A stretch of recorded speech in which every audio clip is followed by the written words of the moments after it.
Hey hi everybody, welcome back to my channel learning outcome. And आज का जो हमारा टॉपिक है दैट इज यूनिट 3 का C part. Unit 1 2 has already been uploaded, all 3 videos of unit 1, 3 videos of unit 2 and 2 videos of unit 3 has been uploaded. This is the last video for unit 3. कल आपका unit 4 fully upload हो जाएगा, एक एक करके videos आ जाएंगी थोड़ी थोड़ी देर में। सो आपको क्या करना होगा, you need to hit subscribe button on my channel और बेल आइकन को क्लिक करके रख लो, बिकॉज जब भी वीडियो आएगी आपको नोटिफिकेशन मिल जाएगी। वो वीडियो को आप बिंज वॉच कर लो ताकि आपको सारे कंसेप्ट क्लियर हो जाएं। डिस्क्रिप्शन बॉक्स में सोशियोलॉजिकल बेसिस ऑफ एजुकेशन की प्लेलिस्ट गिवन है, वो प्लेलिस्ट को आप सेव कर लो। अगर आप चैनल नहीं भी विजिट करते तो आप प्लेलिस्ट ओपन करके सीधा डायरेक्ट वीडियोस देख सकते हैं, बिकॉज धीरे धीरे करके सारे वीडियोस मैं उसमें प्लेलिस्ट में ऐड कर दूंगी एंड आपकी वो प्लेलिस्ट सेव हो जाएगी। ओके, सो आप चैनल को भी चेक करते रहें, विजिट करते रहें, चैनल को सब्सक्राइब करके रखें, आपको पता चल जाएगा वीडियोस के बारे में। और मेरी एक बड़ी इंपॉर्टेंट रिक्वेस्ट है आप सबसे कि आप वीडियो को स्किप मत करें। जब आप वीडियो को स्किप कर देते हैं आपके कुछ इंपॉर्टेंट पॉइंट मिस हो सकते हैं, बिकॉज सारा कुछ नोट में नहीं लिखा जा सकता। Notes are crisp and concise and important keywords लिखने होते हैं इसमें, ठीक है। अगर मैं एक एक चीज़ लिखने बैठ गई तो ये एक नोटबुक बन जाएगी, एक बुक बन जाएगी, ठीक है, जो कि रेप्लिका ऑफ बुक होगी। तो मैं क्या करती हूँ, आपको कुछ नोट्स में इंपॉर्टेंट पॉइंट लिख देती हूँ, लेकिन कुछ डेफिनेशंस, कुछ ऐसी चीज़ें जो इंपॉर्टेंट होती हैं वो मैं आपको सिर्फ बोल के ही बताती हूँ। So what you have to do is you need to listen to the full video end तक, ओके। और अगर आपके कोई डाउट हो तो आप कमेंट बॉक्स में उनसे कभी भी पूछ सकते हैं, मैं आपको टाइमली रिप्लाई देती हूँ कमेंट्स का, ओके। सो आज हमारा यूनिट 3 का जो टॉपिक है that is education and its role in the process of cultural and social change. Education का क्या रोल होता है कल्चरल और सोशल चेंज लाने में, ठीक है। एजुकेशन तो आपको पता ही है कि सोशल चेंज के लिए कैसे रिस्पॉन्सिबल होती है। ये यूनिट 3 की ए एंड बी वीडियो में मैंने ऑलरेडी अपलोड करके बताया हुआ है, ठीक है। तो आप पहले वो ए एंड बी पार्ट की वीडियोस देखें, तभी आपको ये समझ में आएगा, ठीक है। तो रोल ऑफ एजुकेशन क्या है सोशल चेंज में, ये है इन टोटल 12 पॉइंट्स, ठीक है। वन बाय वन हम इसे डिस्कस करते हैं। पहला है education perpetuates eternal values. Eternal values का मतलब वो होता है जो विद इन हमारे वैल्यूज इनकलकेट होती हैं, ठीक है। फॉर एग्जाम्पल एजुकेशन क्या करती है, हमारे वैल्यूज को हमें हमारे अंदर इनकलकेट कैसे करती है। पहले तो हमें एजुकेशन प्रोटेक्ट करती है, ठीक है, हमें प्रिजर्व करती है और हमारे कल्चर और मॉरल वैल्यूज को प्रमोट करती है। हमारी स्पिरिचुअल वैल्यू यहाँ पे इटर्नल वैल्यू के साथ लिंक्ड है, बिकॉज स्पिरिचुअल वैल्यूज जैसे कि ट्रुथफुल रहना, self realisation, honest, non violence, ये हमारे इटर्नल वैल्यूज तक पहुँचती है, ठीक है। और ये वैल्यूज हमें ज़िंदगी जीने के लिए बहुत इंपॉर्टेंट होती है। जब हमारी इटर्नल वैल्यूज स्ट्रांग होती हैं, जब हमारे अंदर इटर्नल वैल्यूज होती हैं, तो हमारा रोल ऑफ एजुकेशन बहुत इंपॉर्टेंट बन जाता है, बिकॉज एजुकेशन ही एकमात्र वे है कि हम इटर्नल वैल्यूज को इनकलकेट करें बच्चों के बीच में और एक पॉजिटिव सोशल चेंज लाने में अपना योगदान दें। Next one is promote capacity to welcome social change. जब लोग एजुकेटेड होंगे तो वो सोशल चेंज को एक्सेप्ट करेंगे। सोशल चेंज जो है ना आता ही रहेगा और हम इसे मना नहीं कर सकते, हम इसे रोक नहीं सकते। तो हमें एजुकेशन क्या हेल्प करती है कि हम सोशल चेंज को एक्सेप्ट करते हैं और सोशल चेंज में अपना पार्ट या कंट्रीब्यूशन देते हैं। For example technology I, Covid के टाइम पे ऑनलाइन एजुकेशन एक्सेप्ट कर पाए, क्यों? क्योंकि टीचर्स की पहले ट्रेनिंग लगी कि कैसे एजुकेशनल टूल्स को यूज़ करना है, ऐप्स को कैसे यूज़ करना है, फिर उन्होंने बच्चों की क्लासेस ऑनलाइन ली। तो दिस वाज हाउ एजुकेशन हमें सोशल चेंज में हेल्प करती है कि हम उसे वेलकम करें। Next one is evaluation of social change. अब एजुकेशन होगी, ठीक है, लोग एजुकेटेड होंगे तभी तो इवैल्यूएट कर पाएंगे ना सोशल चेंज अच्छा है या बुरा है। जब लोग एजुकेटेड ही नहीं होंगे तो वो मूर्ख बन जाएंगे और मूर्ख लोग जो मिलता है उसे एक्सेप्ट कर लेते हैं। लेकिन जब हम एजुकेटेड होते हैं, ठीक है, तो हम 100 चीज़ें देखते हैं कि क्या इससे हमारा बेनिफिट हो रहा है, क्या ये हमारे बच्चों को कहीं गलत रास्ते पे तो नहीं लेके जा रहा। अगर ये हम एजुकेशन लेते हैं तो हमें पता चलेगा कि क्या चीज़ हम पूरा ना उसे क्रिटिकली एनालाइज करते हैं चीज़ को। तो ऐसे इवैल्यूएशन होती है सोशल चेंज की। अगर हम एजुकेटेड हैं तो एजुकेशन बहुत बड़ा इवैल्यूएशन ऑफ सोशल चेंज में रोल प्ले करता है। Aids coming of new social changes, ठीक है। एजुकेशन हमें बताती है कि हमारा सोशल जो चेंज आया है उससे हमें क्या हेल्प होगी। जब एजुकेशन हमें मिलती है तो हमें सोशल चेंज के बारे में भी अवेयरनेस मिलती है, ठीक है। तो उससे हमें पता चलता है कि ये सोशल चेंज हमारे कैसे बेनिफिट कर सकता है। फॉर एग्जांपल जैसे कोविड का टाइम आया तो टेक्नोलॉजिकल एडवांसमेंट बहुत बढ़ गई। टेक्नोलॉजिकल एडवांसमेंट बढ़ी तो लोगों ने डिफरेंट वेज में टेक्नोलॉजी का यूज़ करना शुरू किया। जैसे एजुकेशन सेक्टर में जूम का यूज़ होता था, गूगल मीट का, माइक्रोसॉफ्ट टीम्स। ऐसे ही कॉरपोरेट सेक्टर में भी ये चीज़ें यूज़ होने लगी, ठीक है। फिर लोगों ने धीरे धीरे प्रीमियम लेना शुरू कर दिया जूम का, ठीक है। गूगल मीट में तो कोई लिमिट है ही नहीं, ठीक है। तो देखिए कैसे ये चीज़ों का फ़ायदा हुआ। Next one is transmission of culture. Education culture transmit करने में भी हेल्प करता है। For example professor Ottaway OTTAWAY, professor Ottaway ने क्या बोला है, the function of education is to transmit the social values and ideas to the young and capable members of society. Professor Ottaway ने बोला है कि एजुकेशन का ये रोल है, प्राइमरी फंक्शन है कि वो सोशल चेंज और उसकी आइडियाज को यंगस्टर या यंग जनरेशन में ट्रांसमिट करें और उन्हें कैपेबल मेंबर ऑफ सोसाइटी बनाए। अगर हमारे बच्चे या यंग जनरेशन कल्चर्ड होगी, उनमें कल्चरल वैल्यूज होंगे तभी तो वो good citizen of the nation बनेंगे। तो ट्रांसमिट ऑफ कल्चर में ये हेल्प करता है। Education about social change. अब एजुकेशन में ये भी हेल्प करता है कि हमें सोशल चेंज के बारे में एजुकेशन दे।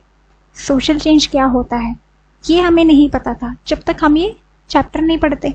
जब तक हमारे बीएड के सिलेबस में सोशोलॉजिकल बेसिस ऑफ एजुकेशन नहीं होता तो शायद आपको कभी पता नहीं चलता कि सोशल चेंज क्या होता है, क्या इसकी इम्पोर्टेंस है। हमें एज एस्पायरिंग टीचर्स क्यों सोशल चेंज के बारे में पढ़ना है, क्यों कल्चर के बारे में जानना है, बिकॉज दीज आर इनएविटेबल और inseparable part of our society. और हमें ये जानना ही होगा ताकि हम आगे लोगों को एजुकेट कर पाएँ और हमें ये पता चले कि सोशल चेंज जो है वो हम एक्सेप्ट करने से रोक ही नहीं सकते, या हमें क्या ऐसी चीज़ें नहीं करनी चाहिए जो सोशल चेंज को नेगेटिव वे में लेके आए। हमें ऐसी चीज़ें करनी है जिसकी वजह से पॉजिटिव सोशल चेंज आए। Next one is removal of obstacles. अब एजुकेशन जो है वो सोशल चेंज में जो ऑब्स्टेकल्स हैं वो रिमूव करता है। अब जैसे ऑब्स्टेकल हो गया कास्ट का, ठीक है, लैंग्वेज बैरियर, रीजनलिज्म, आइसोलेशन, ये जितने भी हिंड्रेंसेज हैं, ऑब्स्टेकल हैं सोशल चेंज के, ये एजुकेशन रिमूव करती है। जब हम एजुकेटेड होते हैं तब हम सबकी इज्जत करते हैं, सारे रिलीजन को समानता देते हैं, सबको इज्जत से देखते हैं, सबके वैल्यूज़ एंड ड्यूटीज़ हम अपनी अच्छे से परफॉर्म करते हैं, सोशली रिस्पॉन्सिबल बनते हैं, अपने बिहेवियर, अपनी भाषा, अपना रहन सहन हम एक्सेप्टेबल वे ऑफ सोसाइटी की तरफ से करते हैं। तो हमारे जितने भी ऑब्स्टेकल हैं सोशल चेंज के वो ख़त्म हो जाते हैं। Next is increasing the areas of knowledge. Education हमारे नॉलेज के एरियाज को वाइडर कर देता है। जैसे कि सोशल चेंज हमें ये दिखाता है कि इकोनॉमिक चेंज भी लेके आ सकते हैं, पॉलिटिकल पॉजिटिव चेंज लेके आ सकते हैं, कल्चरल चेंज लेके आ सकते हैं, इंडिविजुअल चेंज भी लेके आ सकते हैं एजुकेशन की वजह से। जब हम अपना अपना रोल अच्छे से प्ले करेंगे तो सोशल चेंज बेटर आएगा। तो हमारे एरियाज ऑफ नॉलेज वाइडर हो जाते हैं एजुकेशन की वजह से और एक बेटर चेंज हम लेके आ सकते हैं। इवन कि बेटर इंफ्रास्ट्रक्चर फॉर एजुकेशन हम डेवलप कर सकते हैं, अच्छे अच्छे स्कूल, अच्छे अच्छे कॉलेजेस बनवा सकते हैं। Leadership role in social change. जब सोशल चेंज आता है तब कोई एक ऐसा इंसान चाहिए होता है जो सोशल चेंज के बारे में लोगों को अवेयर करे या लोगों को साथ लेके आए ताकि वो सोशल चेंज में अपना contribution they. For example Mahatma Gandhi और महात्मा गांधी और सुभाष चंद्र बोस, नेहरू जी कहते थे नॉन वायलेंस और सुभाष चंद्र बोस जी कहते थे वायलेंस भी करनी पड़े तो अपने देश के लिए कर लो, बिकॉज हमें अपना देश आज़ाद करवाना है। तो इन दोनों महान हस्तियों ने पूरे देश के लोगों को अपने अपने हिसाब से जोड़ा। दोनों में अनबन ज़रूर थी लेकिन दोनों का एम यही था कि देश को आज़ाद करवाया जाए। तो दोनों ने अपने अपने वे से देश के लोगों को जोड़ा और लीडरशिप का रोल प्ले किया फॉर द सोशल चेंज। दोनों ने सोशल चेंज में लीडरशिप रोल प्ले किया अपने टाइम पे during the freedom movement. Mother of new changes, अब एजुकेशन जो है वो मदर ऑफ न्यू चेंजेस है। क्यों? बिकॉज एजुकेशन की वजह से ही सारे चेंजेस आते हैं। अगर हम एजुकेटेड होंगे तो हम अपने राइट्स के लिए आवाज़ उठाएंगे, वो एक सोशल चेंज होगा। अगर हम एजुकेटेड हैं तो हम अच्छी गवर्नमेंट लेके आएंगे, वो एक पॉलिटिकल चेंज होगा। अगर हम एजुकेटेड हैं तो हम अपना एक अच्छा लाइफस्टाइल जिएंगे, दैट इज इंडिविजुअल चेंज। अगर हम एजुकेटेड हैं तो हम बेटर एजुकेशन चाहेंगे, दैट इज एजुकेशनल चेंज। तो एजुकेशन जो है that is mother of all changes. अगर हम एजुकेटेड हैं तो हम पॉजिटिव चेंजेस और उसकी तरफ काम करेंगे ताकि वो चेंज हमारे रियलिटी में भी आए। टेक्नोलॉजिकल चेंजेस भी आएंगे तो हम उसे भी एक्सेप्ट करेंगे, राइट। स्प्रेडिंग नॉलेज, एजुकेशन हमें हेल्प करता है कि हम नॉलेज को स्प्रेड करें, रिसर्च करें, लोगों को ज्ञान दें। फॉर एग्जाम्पल इंडिया में गुरुकुल सिस्टम था। अब वो गुरुकुल सिस्टम में इतनी कुछ फीस नहीं होती थी, शायद वो फ्री भी पढ़ाते होंगे। क्यों पढ़ाते थे? ताकि नॉलेज स्प्रेड हो, ताकि जन कल्याण हो, ताकि हमारे देश की तरक्की हो। Stabilising democratic values, education democratic values जैसे equality, liberty, feeling of brotherhood और सेकुलरिज्म, मतलब हर रिलीजन की रिस्पेक्ट करना, या अगर आप कोई भी रिलीजन को नहीं मानते तो इट्स ओके, ठीक है। ये जैसी डेमोक्रेटिक वैल्यूज को बच्चों के बीच में इनकलकेट करना ताकि वो गुड सिटीजन बने, और अपनी ड्यूटीज को भी अच्छे से निभाना। राइट्स तो है ही है, फंडामेंटल राइट्स तो गिवन है, लेकिन अपनी ड्यूटीज को भी अच्छे से निभाना as a good citizen of the country, ठीक है। हम हमेशा सच्चाई का साथ दें, हम टॉलरेंस बने, हम पेशेंस लेके आए अपने अंदर, हम अपने नॉन वायलेंस को प्रैक्टिस करें, ठीक है। हमारे जो थॉट्स हैं वो भी डेमोक्रेटिक हो, ठीक है। डेमोक्रेटिक सिर्फ कहने से नहीं होता, अपने एक्शंस में भी डेमोक्रेटिक बनना है, ठीक है। अपने पेरेंट्स को भी अपने बच्चों को फ्रीडम देनी चाहिए। अगर वो पढ़ना चाहते हैं तो बाहर जाके पढ़ सकते हैं, what is wrong in this, ठीक है। लड़कियों को बाहर नहीं भेजना पढ़ने के लिए, दिस इज ऑर्थोडॉक्स माइंडसेट, ठीक है। ये चेंज आज हम यंगस्टर आवाज उठाएंगे तभी आएगा, और ये चेंज लाने में हमें कोई शर्म नहीं होनी चाहिए, ठीक है। ऐसे चेंजेस हमारे सोसाइटी में, बेटर चेंजेस आने चाहिए, and this is for the betterment of society. किसी एक को तो आगे आके आवाज उठानी ही पड़ती है। This is the last one, ठीक है। ये नीचे मैंने कट लगाया हुआ है, उसे इग्नोर करना बिकॉज वो गलत लिख दिया था मैंने। Then is role of teacher, बड़ा ही इंपॉर्टेंट है ये, आपको शॉर्ट क्वेश्चन में भी अलग से क्वेश्चन बन के आ सकता है। What is role of teacher in social change. अब टीचर है, अगर आप टीचर हैं तो सोशल चेंज में आपका क्या रोल होगा, ठीक है। Just a second.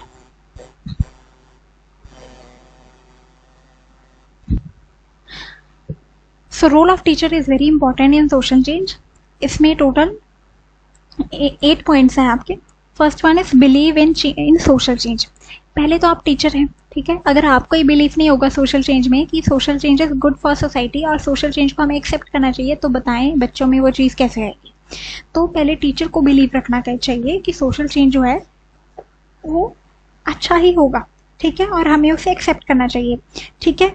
उसे बच्चों के बीच में अवेयरनेस फैलानी चाहिए कि सोशल चेंज इज गुड, ठीक है। टीचर को मास मीडिया जैसी चीज़ों के साथ अवेयर होना चाहिए, टीचर को टेक्नोलॉजी का यूज़ करना आना चाहिए, टीचर को खुद पर सेल्फ बिलीव होना चाहिए, कॉन्फिडेंस होना चाहिए अपने आप पर, ठीक है।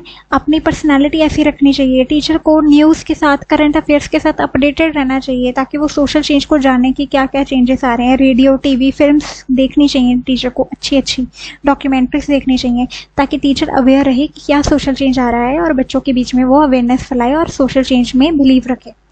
Next one is to give suggestions for change, ठीक है। सबसे पहले टीचर को भी सजेशन देने चाहिए कि सोशल चेंज अगर ये आ रहा है, because teacher is the most educated personality, one of the educated personality, ठीक है। अब टीचर को सजेशन देने चाहिए, जो भी आपकी एडमिनिस्ट्रेशन है, जो भी आपकी अथॉरिटी है विद इन द इंस्टीट्यूशन, अगर कोई सोशल चेंज आ रहा है, विद इन द क्लास कोई सोशल चेंज आ रहा है आपके, तो सजेशन देना चाहिए टीचर को, ठीक है।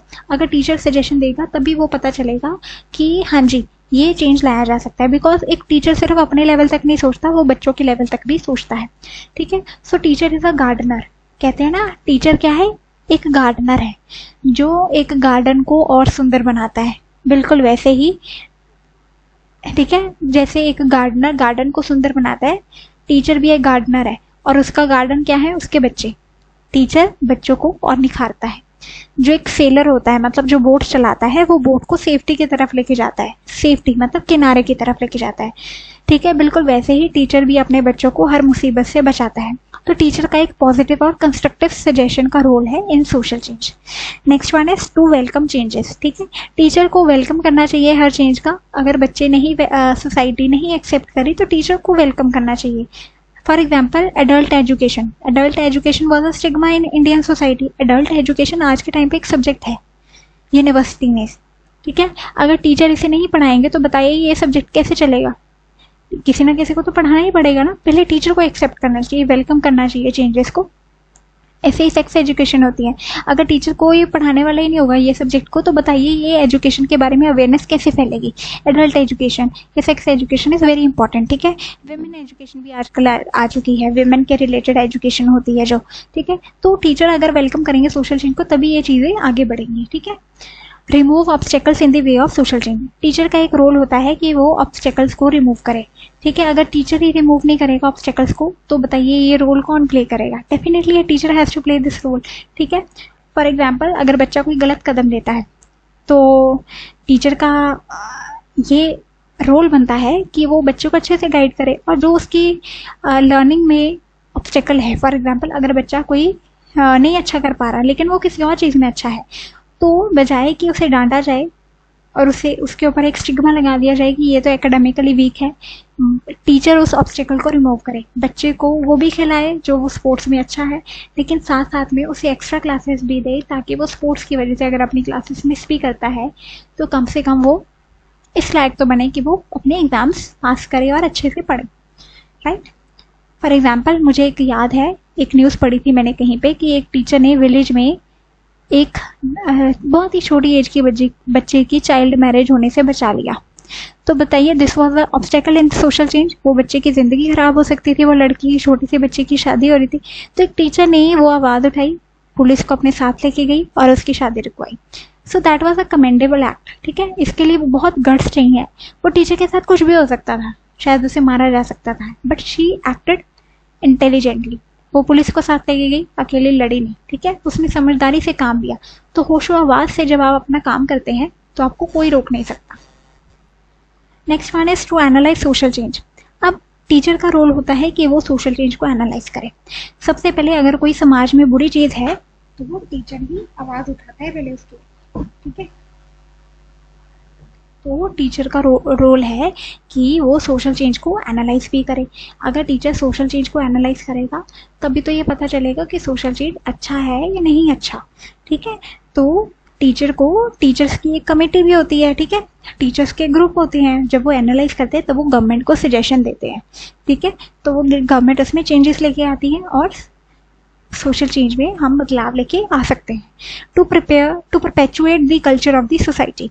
ठीक है, टीचर का एक बहुत बड़ा रोल है कि वो कल्चर को बना के रखें, कल्चर को प्रिजर्व करे और कल्चरल सेंटिमेंट्स किसी की हर्ट ना करे। आपकी जो क्लास में बच्चे हैं वो अलग अलग बैकग्राउंड से आ रहे हैं, आपको नहीं पता उनका कल्चर क्या है। जब आप उनके साथ टाइम स्पेंड करेंगे तभी आपको पता चलेगा कि एक बच्चा कौन से कल्चर से आ रहा है। तो आपको एक कल्चरल वैल्यू मेंटेन करके रखनी है अपनी क्लास में। ठीक है, next one is views of John Davy. John Dewey का फिर से एक व्यू आता है और वो क्या कहते हैं, जॉन डेवी क्या कहते हैं, teacher is a representative of God in society. Teacher एक गॉड है सोसाइटी में। टीचर एक इंस्पेक्टर है जो कि क्रिटिसाइज करता है किसी गलत काम को और also help improving his work, sympathise, suggestion and advice. John Dewey कहते हैं कि एक टीचर एक समाज का देवता है, God of society, God in society. ठीक है, टीचर इंस्पेक्टर है। टीचर इंस्पेक्टर है जो कि ना सिर्फ क्रिटिसाइज करता है बल्कि अच्छे काम को अप्रिशिएट भी करता है और सजेशन भी देता है ताकि और उसमें इम्प्रूवमेंट लाई जा सके। तो this is the view of John Dewey. Last one is E.W. Gordon. E.W. Gordon क्या कहते हैं, it is a task of the teacher to educate for change. Task of the teacher to educate for change, to educate through change, to educate for orderly planned revolution, and if necessary to educate through more destructive revolutionary action। ठीक है, तो E.W. Gordon क्या कहते हैं कि teacher की duty है कि वो चेंज लेके आए। टीचर की ड्यूटी है कि वो चेंज के लिए पढ़ाए। टीचर की ड्यूटी है कि वो हर चीज को प्लान्ड वे में करे ताकि समाज में एक ऐसा रेवोल्यूशन आए जो कि सही रेवोल्यूशन हो, ऐसा रेवोल्यूशन जो समाज को एक अच्छी चीज़ है, ठीक है। So this was all about the C part of unit 3। अगर आपको वीडियो अच्छी लगी हो, hit like, comment and subscribe, and comment कर देना वीडियो के नीचे, लाइक कर देना, शेयर कर देना और सब्सक्राइब कर दिया करो, बहुत अच्छा लगता है। एंड मैं देखती हूँ कि कितने बच्चों ने वीडियो देख ली है लेकिन सब्सक्राइब नहीं करते हैं, सो इट हर्ट्स यार। प्लीज़ सब्सक्राइब कर लिया करो, बहुत मेहनत लगती है ये नोट्स बनाने में और इतनी देर बोलने में भी बहुत मेहनत लगती है। So I am making back to back 3 videos of this unit 3 और अभी ये 3rd वीडियो हुई है, तो I am done for today. कल आपकी यूनिट 4 की वीडियोस अपलोड करनी है बिकॉज आपका पेपर आने ही वाला है, तो आप अच्छे से पढ़ें। मैं यही चाहती हूँ कि आपके नंबर बहुत अच्छे से आए। जब मैं बीएड में थी तो मुझे पता है मेरे पास कोई गाइडेंस का कोई गाइड करने वाला नहीं था, या मुझे जो दिक्कतें आती थी वो कोई नहीं था सॉल्व करने के लिए, या लेसन प्लान में मुझे जो दिक्कतें आती थी। तो आपका बहुत अच्छा लगता है, आप सेमेस्टर 3rd में भी जाएंगे तो आपकी लेसन प्लान में मैं मदद करूँगी। सो स्टे ट्यून्ड, आप फॉलो करें चैनल को, सब्सक्राइब करें and stay tuned till then, take care. And unit 4 की कल वीडियोस आ जाएगी, आप वो भी देख लीजिएगा। All the best for examination, study well.